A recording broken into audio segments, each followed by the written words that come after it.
Mas em meio a tudo isso, os irmãos têm acompanhado as coisas que têm acontecido no Brasil, e é sobre isso que eu quero falar hoje aqui. Eu tenho, na realidade, 3 palavras a dizer aos irmãos. São três assuntos que são relacionados de alguma forma, e eu quero expô-los aos irmãos aqui. O pastor Nicolas ia dar a aula sobre o Antigo Testamento agora, mas eu pedi para ele o tempo dele, o tempo total dele, porque eu não teria outra oportunidade, não teria um bloco de tempo em que os irmãos estivessem aqui para falar sobre essas coisas. O primeiro tema é ligado ao Rio Grande do Sul. Os irmãos têm acompanhado tudo o que tem acontecido, essa tragédia terrível que se abateu sobre o Rio Grande do Sul, todo o Brasil mobilizado aí, e claro, também as consequências políticas disso, os debates políticos, as acusações, e novamente entramos naquela mesma espiral de debates ideológicos e coisas assim, como sempre acontece no nosso país. Tudo é transformado em política no final das contas. Nós vamos evitar entrar nessas coisas, porque essas coisas elas não têm por propósito ajudar ninguém. Elas têm por propósito destruir reputações de um lado ou de outro. Então isso não nos interessa, nós somos crentes, pertencemos a um outro reino, a um outro país, a uma outra pátria. Então o que acontece no mundo aí dos incrédulos, das pessoas perdidas, dos homens sem Deus, isso não nos diz respeito. O fato é que nós não podemos entrar em demagogias, não podemos agir de modo demagogo, temos que agir com serenidade dentro daquilo que a palavra de Deus diz. Há irmãos nossos no Rio Grande do Sul que estão padecendo, claro, os crentes sofrem em qualquer lugar, aqui na igreja há irmãos padecendo, mas esses irmãos estão padecendo numa medida que supera as experiências comuns da vida. E nós, à luz das Escrituras, nós temos, como igreja de Deus, nós temos que nos mobilizar de alguma forma. Mas temos que nos mobilizar de maneira bíblica, de maneira serena, de maneira comedida, sob as orientações da palavra de Deus. E quando nós olhamos para a Sagrada Escritura, nós aprendemos lições acerca disso. Os irmãos devem observar, por exemplo, o texto de Atos 11, que nós já estudamos aqui na igreja. Nos domingos pela manhã estamos estudando o livro de Atos e já passamos pelo capítulo 11 de Atos. E os irmãos se depararam em Atos 11 com uma grande tragédia de proporções universais que aconteceu no ano 46 da era cristã. No ano 46, Anno Domini, houve uma grande fome sobre todo o Império Romano. Foi algo terrível, que afetou todo mundo de então, todo o império naquela época. E o império abrangia toda a bacia do Mediterrâneo, abrangia toda a Europa, abrangia todo o norte da África e abrangia também a região do Oriente Médio. Tudo isso era abrangido pelo Império Romano. E a fome que veio no ano 46 atingiu toda essa região, algo terrível. E, claro, os cristãos sofreram muito com isso também. Agora vejam qual foi a medida que foi tomada pela igreja em Atos 11, versículos 27 até o versículo 30. Atos 11, de 27 a 30. É a igreja de Antioquia, aqui que está, que temos em vista aqui, nestes versículos, Atos 11, 27 a 30, diz assim: naqueles dias desceram alguns profetas de Jerusalém para Antioquia, e apresentando-se um deles, chamado Ágabo, dava a entender pelo Espírito que estava para vir grande fome por todo o mundo, a qual sobreveio nos dias de Cláudio. Os discípulos, cada um conforme as suas posses, resolveram enviar socorro aos irmãos que moravam na Judéia. O que eles com efeito fizeram, enviando-o aos presbíteros, por intermédio de Barnabé e de Saulo. Então o que nós temos nesse texto é algo muito parecido com o que está acontecendo. Uma tragédia de proporções universais se abateu sobre todo o mundo. Algumas pessoas, algumas regiões foram mais afetadas, especialmente a região da Judéia, que era uma região marcada pela pobreza. A Judéia era uma província muito pobre. E o que os irmãos de Antioquia fizeram? Eles também foram atingidos pela fome. Mas o que eles fizeram? Eles resolveram levantar recursos e enviar esses recursos para quem? Para os irmãos da Judéia. E esse é um princípio que se tornou um princípio bíblico importante que deve reger as igrejas nas suas práticas sociais.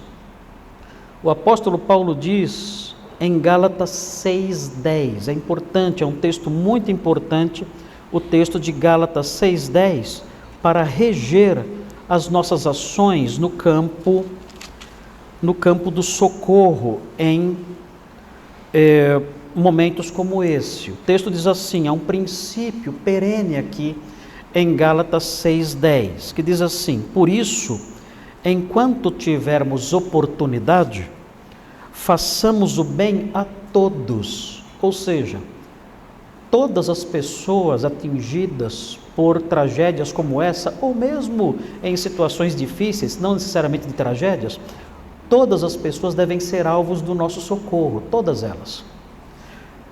Mas, diz o texto, mas, principalmente, diz aqui Paulo, aos da família da fé. Então é importante nós mantermos um foco estabelecido num grupo em especial. É claro, se há um incrédulo passando necessidade, eu não vou chegar para ele e falar assim, você é crente ou não? Ah, eu sou incrédulo, então tá, então morra de fome. Não é assim que nós vamos agir. A Bíblia diz apenas, eu já fui criticado muito por isso, diz apenas que quem não trabalha que tem que passar fome. Quem não trabalha tem que passar fome. E ponto final. E que o mundo desabe na minha cabeça, eu vou morrer falando isso. Quem não trabalha não deve comer. E ponto final. A Bíblia diz isso. Mas não é disso que estamos falando aqui. Estamos falando de pessoas que não estão comendo porque estão passando por uma situação de penúria que lhes sobreveio. Uma situação alheia à sua vontade. Não estão passando necessidade porque foram vadios, que ficaram pela rua vadiando. Não. Uma tragédia aconteceu. Como nós vemos aqui em Atos 11, uma grande fome sobreveio sobre o mundo naqueles dias. Nos dias de Cláudio, houve uma cheia no Egito, e o Egito era a região que abastecia todo o império. Havendo uma crise de alimentos no Egito, que era a região que abastecia o império, todo o império passava fome. E foi o que aconteceu naqueles dias. Então, as pessoas estavam lutando para viver, mas a tragédia sobreveio a eles. E eles não tinham mais o que fazer, começaram a passar fome. Então é disso que estamos falando aqui. Não estamos falando de ajuda a pessoas que não fazem nada, que ficam vadiando pela rua aí, pedindo esmola, isso não. Então, aqui o texto diz, façamos o bem a todos. Todos devem ser alvo do nosso cuidado, do nosso amparo. Todos. Todos que realmente precisam. Todos os que realmente passam necessidades. Mas há um grupo em especial que deve ser alvo do nosso cuidado mais focalizado. E esse grupo são os da família da fé. Então isso deve reger as nossas ações. Nós não podemos agir com base nas emoções, não podemos agir motivados pela mídia, não podemos agir motivados pelas ideias do mundo lá fora, não. Nós somos o povo de Deus. E nós não agimos com base nessas coisas. Agimos com base nas Escrituras. As Escrituras dizem em Atos 11, que os crentes de Antioquia, quando viram a fome sobre todo o mundo, direcionaram suas ajudas para os crentes de Jerusalém. Direcionaram ali, para aquele grupo, o seu socorro. Nós vemos que existem motivos doutrinários para isso. Nós não podemos pensar que isso acontece por razões apenas de preferência. Não. Existe sim uma preferência, é claro. Nós somos da mesma família. Os irmãos que padecem no sul são da nossa família de fé. E é claro, se eu tenho recursos para ajudar alguém, é claro que eu vou dar prioridade à minha família, é óbvio. Se eu tiver recursos para ajudar todo mundo, Ok, eu ajudo todo mundo. Mas se eu não tiver, eu vou dar prioridade à minha família, é óbvio. Se as minhas 3 filhas estão no sul, precisando de ajuda, é claro que eu vou enviar recursos para as minhas filhas e não para uma entidade filantrópica do sul. Vou mandar para a minha família, para as minhas filhas. E isso é normal, isso não é errado, isso é correto. Mas vejam as razões para isso em 2 Coríntios 9. Os irmãos devem situar o seu entendimento não somente na percepção falsa de que isso é mero favoritismo religioso. Isso não é mero favoritismo religioso. Vocês vão dar preferência aos crentes somente? Então, isso é um favoritismo sectário. Isso é um favoritismo religioso. Vocês devem ajudar todo mundo, não somente os crentes. Mas vejam, não é um favoritismo gratuito, não é nada disso. Nós somos da mesma família e os familiares nossos de fé têm que ser priorizados de acordo com o princípio bíblico, mas há mais razões para isso que são elencadas em 2 Coríntios 9. 2 Coríntios 9, já aqui o problema era outro. A segunda epístola de Paulo aos Coríntios foi escrita no ano 56, 10 anos depois da fome de que fala Atos 11. Então o problema era outro, o problema era de pobreza, uma pobreza, que havia se instalado na região de forma praticamente definitiva, e na região da Judéia. E vejam, o apóstolo Paulo promoveu uma campanha de levantamento de fundos para os crentes pobres de Jerusalém. Ele promoveu essa campanha para levantar recursos e enviar para aquelas igrejas, para aqueles irmãos. E as igrejas da Macedônia, as igrejas da Acaia e de outras regiões participaram dessa campanha. E ele então nomeou um grupo específico de homens de confiança, os irmãos verão isso mais tarde, eu vou apontar aqui para vocês. Ele nomeou, as igrejas nomearam, juntamente com o apóstolo Paulo, criaram uma equipe, e essa equipe recolhia esses fundos, eram homens de alta confiança, e levavam esses fundos então para os irmãos de Jerusalém, e entregavam para os presbíteros em Jerusalém, para que eles distribuíssem de acordo com a necessidade de cada um. Mas vejam no texto que eu mencionei, 2 Coríntios 9, versículos 12 a 14, vejam as razões doutrinárias para isso. As razões teológicas ou razões espirituais para isso, no capítulo 9, versículos 12 a 14, diz assim: porque o serviço dessa assistência, aqui o serviço da assistência é o levantamento de recursos, de dinheiro, para enviar aos pobres de Jerusalém. O serviço dessa assistência não só supre a necessidade dos santos, esse é o alvo primário, por assim dizer, é o alvo programado, é o alvo que, por assim dizer, move as pessoas, suprir a necessidade dos santos. Essa é a causa que põe tudo em movimento. Esse é o efeito, o suprimento das necessidades dos santos, é o que põe a roda para girar. Mas vejam outras consequências que somente quando nós ajudamos os nossos irmãos, essas consequências advêm. Vejam, não somente supre a necessidade dos santos, mas também redunda em muitas graças a Deus. Ou seja, quando nós ajudamos os crentes, Deus é glorificado. O que não acontece quando nós ajudamos os incrédulos. Quando nós ajudamos os incrédulos, eles agradecem a Santo Expedito, eles agradecem a Maria, ou agradecem ao universo. Agora a moda é o universo. Agora as pessoas inteligentes falam do universo. O universo me ajudou. As pessoas mais intelectualizadas, mais inteligentes, de um pensamento mais aprofundado, agora usam essa linguagem, o universo. São muito inteligentes. É impressionante a inteligência dessas pessoas, achando que o universo faz alguma coisa assim. Mas enfim, o texto aqui diz que quando ajudamos os crentes, isso redunda em graças a Deus. E isso é importante para o apóstolo Paulo. O apóstolo Paulo realça que esse aqui é um dos motivos da nossa vida. Nós vivemos para a glória dele. E quando ajudamos os nossos irmãos, nós promovemos a glória de Deus. É um efeito que muitas vezes não é programado. É um efeito que muitas vezes não é percebido. Mas é um efeito alcançado. E que é importante para o apóstolo Paulo. E realça isso. Quando você ajuda os seus irmãos, isso gera muitas graças a Deus. Vejam o versículo 13, diz assim: visto como na prova desta ministração glorificam a Deus pela obediência da vossa confissão quanto ao Evangelho de Cristo, e pela liberalidade com que contribuís para eles e para todos. O texto aqui mostra que quando nós fazemos isso, as pessoas, os crentes, reconhecem nisso que o Evangelho fez efeito em nós. É interessante isso. As pessoas glorificam a Deus, mas não é um glorificar a Deus num sentido vago. Ah, Senhor, obrigado, glória a Deus. Não é isso. Eles glorificam a Deus porque percebem que a nossa confissão do Evangelho produziu em nós uma mudança de coração e de comportamento. E isso é importante, Senhor. Nós recebemos esses socorros todos e nós glorificamos o Seu nome, porque vemos o modo como o Seu Espírito tem agido no povo daquela igreja, nos irmãos daquela igreja. A Sua graça atuou neles, salvando-os um dia. Mas o Senhor não somente os salvou, o Senhor também colocou no coração deles uma disposição generosa. E nós louvamos o Seu nome porque isso também é um efeito da graça na vida deles, é um efeito da graça no coração daquelas pessoas.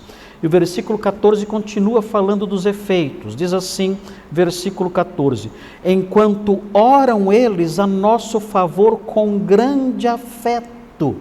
Veja o que mais eles fazem. As pessoas ajudadas começam a orar por nós, começam a dizer: Senhor, nós agradecemos pela vida deles, mas não somente isso. Nós pedimos que o Senhor continue a abençoá-los, que eles sejam enriquecidos em tudo, não somente no campo material, mas no campo espiritual. Eles agora fazem parte da nossa lista de oração, nós oramos por eles agora, eles fazem parte dos nossos alvos de súplicas, de ação de graças e de súplicas. E o texto prossegue: em virtude da superabundante graça de Deus que há em vós. Eles oram com grande afeto, motivados mais uma vez pela percepção de que a graça de Deus habita em nós. Paulo termina dizendo: graças a Deus pelo seu dom inefável, por essas dádivas todas, todo esse conjunto de bênçãos que são impossíveis de se medir com palavras, de expressar com palavras. Então essas são as razões que nós alcançamos, efeitos que nós alcançamos quando ajudamos pessoas que são crentes. Esses efeitos não são alcançados quando nós ajudamos incrédulos. Vamos ajudar incrédulos? Sempre que possível, vamos. Incrédulos carentes, necessitados? Sim, vamos.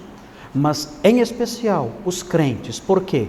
Porque os crentes são nossos parentes na fé, são nossos irmãos amados, são da nossa família.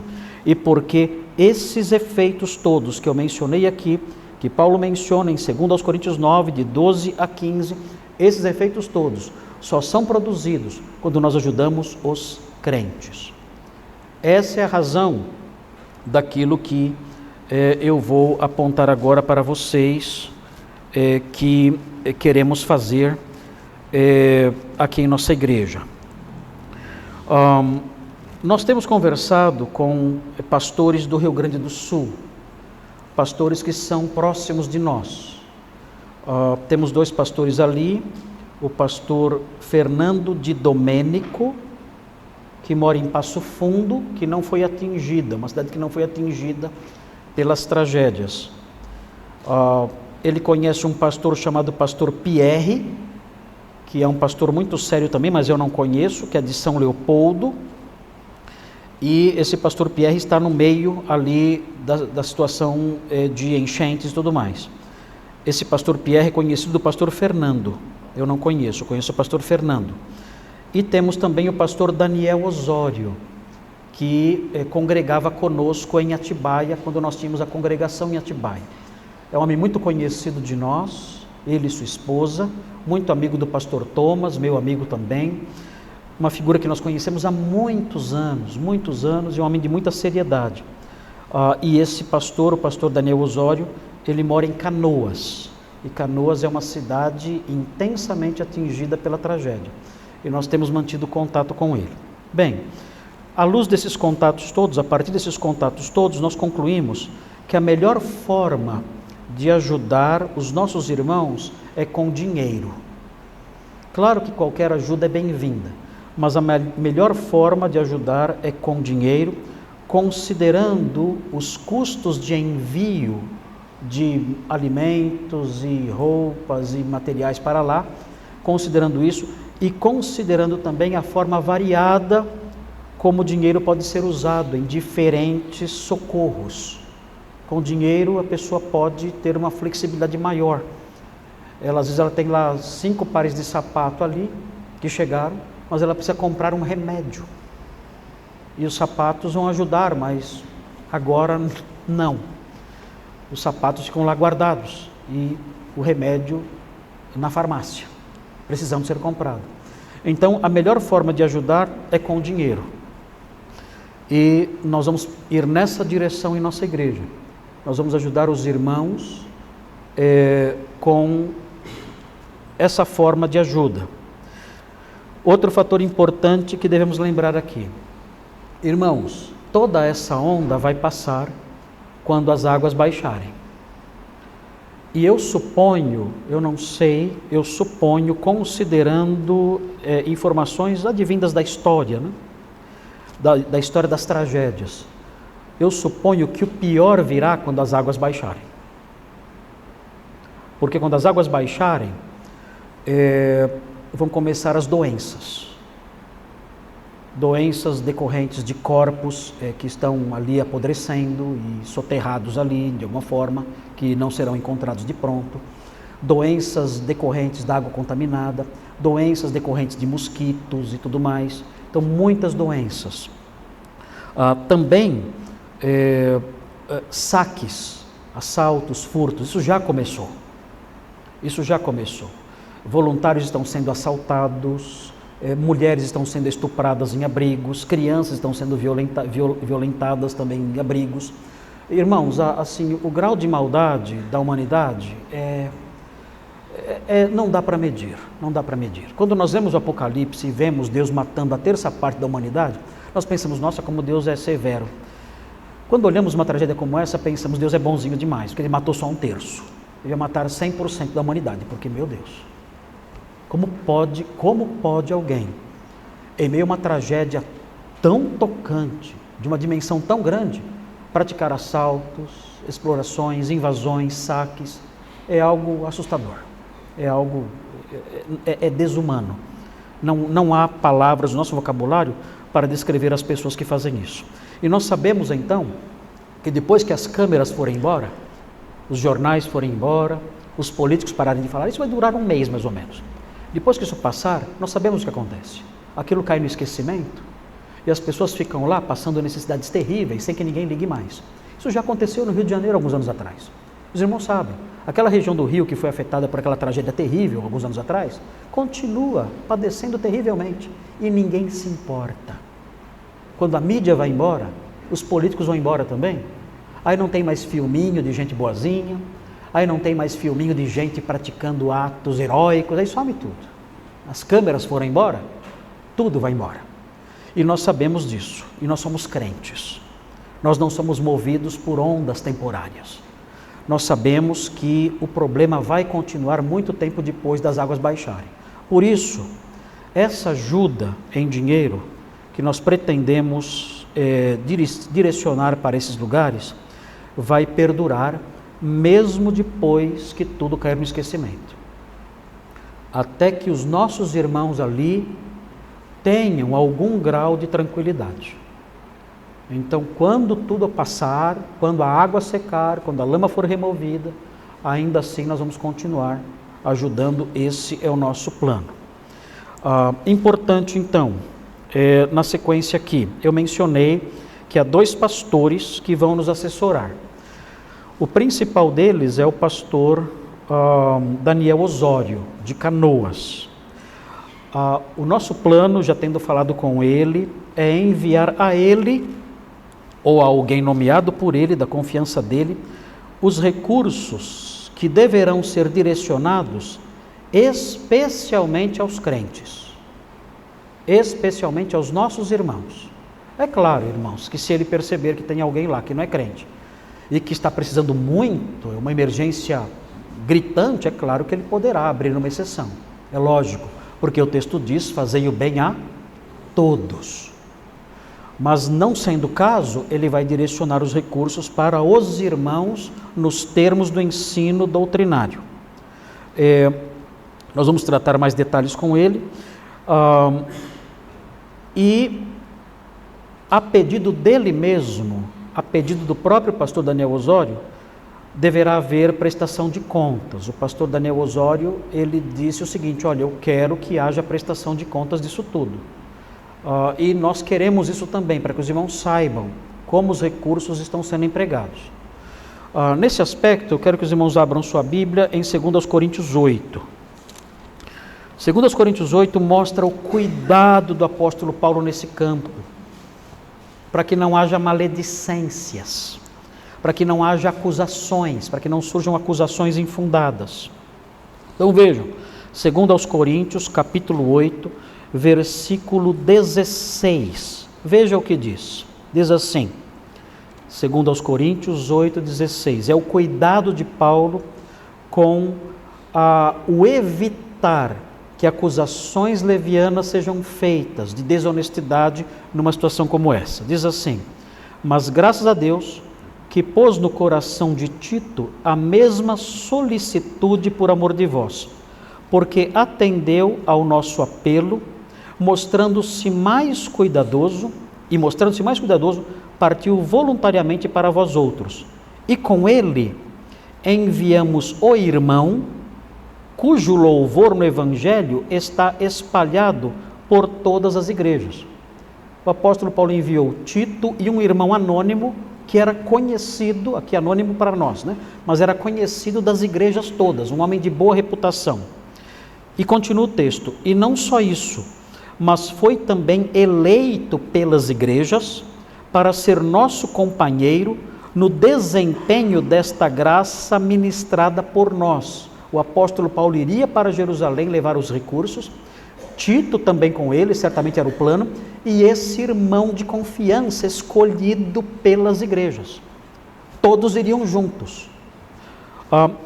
E continua, para a glória do próprio Senhor e para mostrar a nossa boa vontade, evitando assim, diz o versículo 20, que alguém nos acuse em face desta generosa dádiva administrada por nós. O apóstolo Paulo está se cercando de pessoas de confiança para que ninguém o acuse.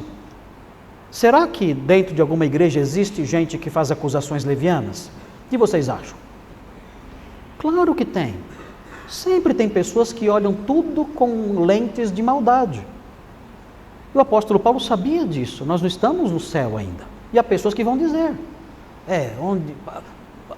como é que nós podemos saber se esse dinheiro está chegando aos irmãos que precisam? Quem está verificando isso? Quem está olhando isso? E o apóstolo Paulo sabia desse perigo. E por isso, então, ele se cerca desses cuidados todos. Vejam o versículo 21. Pois o que nos preocupa é procedermos honestamente, não só perante o Senhor, como também diante dos homens. Ele queria mostrar claramente que havia honestidade nisso tudo. Com eles, enviamos nosso irmão, cujo zelo em muitas ocasiões e de muitos modos temos experimentado. Agora, porém, se mostra ainda mais zeloso pela muita confiança em vós. Quanto a Tito, é meu companheiro e cooperador convosco. Quanto a nossos irmãos, são mensageiros das igrejas e glória de Cristo. São 4 pessoas aqui, Paulo e mais 3. Versículo 24. Manifestai, pois, perante as igrejas, a prova do nosso amor e da nossa exultação a vosso respeito, na presença destes homens. Esses homens iriam recolher as ofertas. E as igrejas, então, mostrariam então sua confiança e sua disposição em ajudar, sabendo que eram pessoas de reputação ilibada. Então nós temos que cuidar disso. O apóstolo Paulo cuida disso aqui. Ele se cerca de meios para evitar acusações. E nós faremos da mesma forma. Nós vamos enviar recursos para lá. O pastor Daniel Osório é uma figura muito querida, um homem da nossa confiança, e nós faremos também prestação de contas disso tudo. Bom, em termos práticos, o que vamos fazer? Nós vamos criar um fundo especial para o envio desses recursos. Nós vamos criar um fundo especial para isso. É o Fundo Gaúcho, o nome. Esse fundo vai perdurar por tempo indeterminado. Nós não sabemos quando esse fundo vai desaparecer, ou vai ser anulado, deixará de existir, mas nossa ideia é que esse fundo perdure até que os irmãos do Sul alcancem algum grau de normalidade no suprimento de suas necessidades. Quem quiser contribuir para esse fundo deve falar com o irmão Altair. O irmão Altair já está informado disso, ele receberá os recursos. Os irmãos que quiserem contribuir poderão fazer lá um Pix para a igreja, mas dizer para ele, esse dinheiro é para o fundo gaúcho, para o fundo lá do Sul, para as enchentes do Sul, para os nossos irmãos. Então esse é o procedimento que deverá ser adotado pelos irmãos que quiserem participar. Tudo isso é voluntário. Os irmãos vão fazer isso livremente. Os irmãos lembram daquele texto que fala, cada um contribua conforme proposto no coração? Aquele texto não é sobre dízimo na igreja. Aquele texto é sobre ajuda aos irmãos de Jerusalém. Ou seja, a contribuição para essas coisas é voluntária, é livre. Todos que farão isso deverão fazer de modo espontâneo, livre, sem nenhum constrangimento.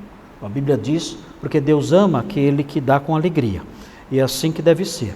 Então, os irmãos devem procurar o irmão Altair e dizer, essa oferta minha é para o fundo de assistência aos nossos irmãos do Sul.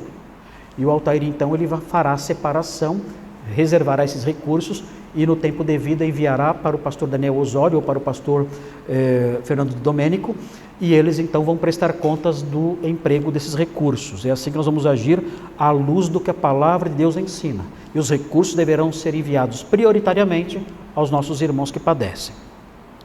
Outro fator importante aqui. Os que quiserem contribuir de outra forma, irmãos, os irmãos são livres. Nós não temos autoridade sobre o patrimônio de vocês.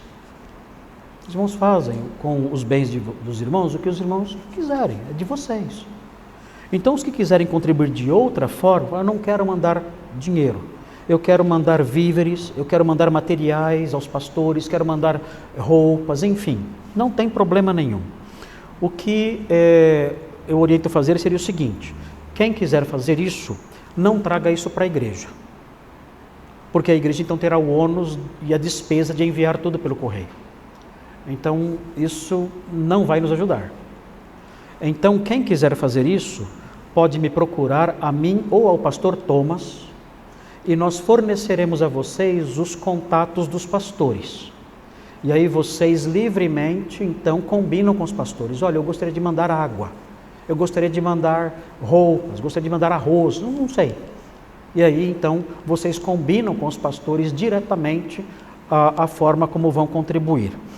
Nós só pedimos, é um pedido que eu faço, não é uma ordem, é um pedido, é uma solicitação. Quem fizer isso, quem decidir, eu quero mandar um caminhão com roupas, quem fizer isso, eu quero mandar uma caminhonete, eu quero mandar uma caixa com roupas, quem fizer isso, sendo aqui da igreja, me comunique. Por quê? Porque eu quero saber, eu quero ter alguma noção, eu preciso ter alguma noção do envolvimento geral dos irmãos nessa ajuda. É importante para nós pastores que saibamos a real dimensão em que a igreja está participando desse socorro.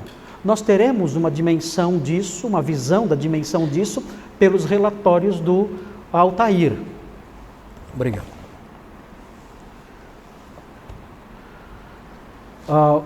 Nós teremos uma visão da dimensão disso, vem dos relatórios financeiros do irmão Altair. mas nós queremos ter a dimensão real da nossa ajuda. Então os irmãos daqui enviando para lá coisas aos pastores, nos comuniquem, dizendo: pastor, eu enviei uma caixa de alimentos, enviei uma caixa de roupas. Então nós teremos uma visão mais ampla do modo como a igreja está ajudando e queremos ter essas informações. Nós, irmãos da liderança, os pastores, nós precisamos muito das informações dos irmãos, porque essas informações nos ajudam a administrar melhor as coisas, a tomar decisões. Então os irmãos nos informando é um pedido que eu faço. Alguém pode dizer: mas eu quero fazer isso no anonimato, não contar para ninguém. Ok, conta só para mim, não conta para mais ninguém. Eu fico sabendo e eu preciso dessas informações, porque isso me ajuda na tomada de decisões junto com os demais pastores. Então é um pedido que eu faço, não é uma ordem, é um pedido. Por favor, quem decidir ajudar de outra forma, haja assim. O pastor Thomas disse aqui que o pastor Daniel Osório está em Perdões, atualmente. Perdões é aqui perto. E ele mantém contato direto com os irmãos de lá. Mas ele tem ali o presbítero da igreja de Canoas. Então o pastor Daniel Osório mantém esse contato e os recursos serão enviados para o presbítero da igreja de Canoas, é isso, né? Que é a pessoa que ele aponta ali. Obrigado, pastor, pela atualização. Queridos, é isso, são 11 horas. Pastor Nicolas, desculpe, agora é sua vez, vai fazer o término aqui. Vamos orar e depois o pastor Nicolas vai passar aos aniversariantes e alguns avisos. Senhor, tem misericórdia de nós e ajuda-nos nisso tudo que fizemos aqui hoje. Ajuda-nos, ó Deus. Mostra a sua vontade para nós. Somos seus, a igreja é sua. Queremos só fazer a sua vontade. Olha para nós. O Senhor conhece o nosso coração. Remove de nós, ó Deus, remova de nós intenções erradas. Remova de nós egoísmos. Remova de nós interesses pessoais, que muitas vezes se colocam acima do que é mais importante. E ajuda-nos a, como igreja, atuarmos nessas frentes todas. Pedimos pelos nossos irmãos do Sul, pedimos pelas pessoas do Sul, que o Senhor as socorra. Pedimos pela nossa vida financeira aqui na igreja. Obrigado a Deus por tudo que o Senhor tem feito aqui. Pedimos, Senhor, continue a nos ajudar para que superemos essa fase difícil. E abençoa-nos na quarta-feira, que o Senhor mova o coração dos irmãos para que venham aqui e todos juntos possamos, numa só voz, clamar ao Senhor pelo seu socorro, o Senhor que é o nosso Deus. Que o Senhor ouça então a nossa oração, que faremos aqui na quarta-feira. Que o Senhor ouça a nossa oração agora, que o Senhor ouça a oração daqueles que não poderão vir, e que assim, ó Deus, nós vejamos dias melhores. Suplicamos essas bênçãos em nome de Jesus. Amém.